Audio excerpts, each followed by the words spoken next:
You know, we're not the only ones that cost something to serve our children.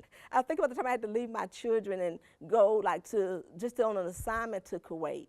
You know, working late. Like I said, our kids got to know, most military, especially if you're a leader, you don't eat before your soldiers eat. You don't go home before your soldiers go home. You're there way before they get there, and you're there way after. It costs you something to serve. So this time is our time to start saying, hey, reignite. It's time to say, you know what, I deserve good things. I deserve to be able to have good people in my life. I deserve to have people in my life that honors my service, but also that I have to learn how to do that also. That picture, of course, is my sister Patricia when she was deployed, 2-time or 3-time deployed to Iraq with the striker unit, Hua. Your truth is enough. These young men, when I met one of these gentlemen, they're called the Apache Infantry Squad. They took so many hits when they were in Iraq. And when I met one of them, didn't even know about benefits. He was suicidal when I met him. And now he's engaged and he's gotten his IT degree. But I started finding out that most of these guys had not claimed any benefits. They were like, at least I made it back. You know, how can I even ask for something when I held my battle buddy in my arms? So we had to work with him to show him that you can do this. But how is that we allow that? It's not about the money. With us seeking care at the VA, it's like a double-edged sword, isn't it? You know, it's like, I don't want people thinking I'm trying to get anything. I don't want them thinking that that's why I'm coming. So guess what? We minimize our truth. The truth of the matter is that these are laws by Congress, and it's not about the money. If you look at these pictures, again, Mr. Edwards, you know, you look at Mac in Vietnam, and then you look at this man who had like 5 deployments. But not once did he ask not to go.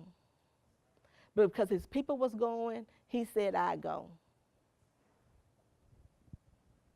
It is about the journey.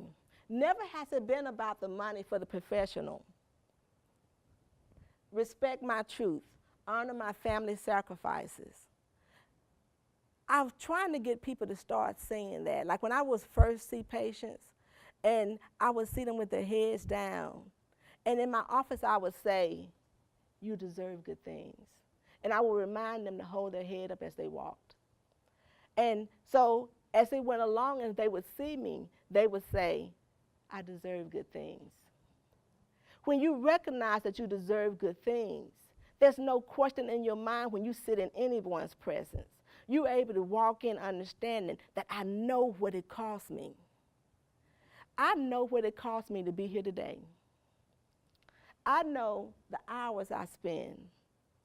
I know just walking around talking, trying to make sure people understand, don't give up, don't quit, that it matters what you do. So when you know what it costs you, you're able to say, respect my truth. Blending our past with our present for our overall health and wellness. How many of you guys know that the illnesses that's really associated with this current conflict? How many people know how often we're seeing diabetes too? How often we're having people have strokes, heart attacks, the kind of cancers we're seeing, you know? And it makes us realize life is so short and precious. But at the same time, this is not your mama's high blood pressure. If you're not sleeping and you have diabetes, a lot of times we say we're borderline diabetic. You know, we have people that are 20, 25 with diabetes. What do you think that's about?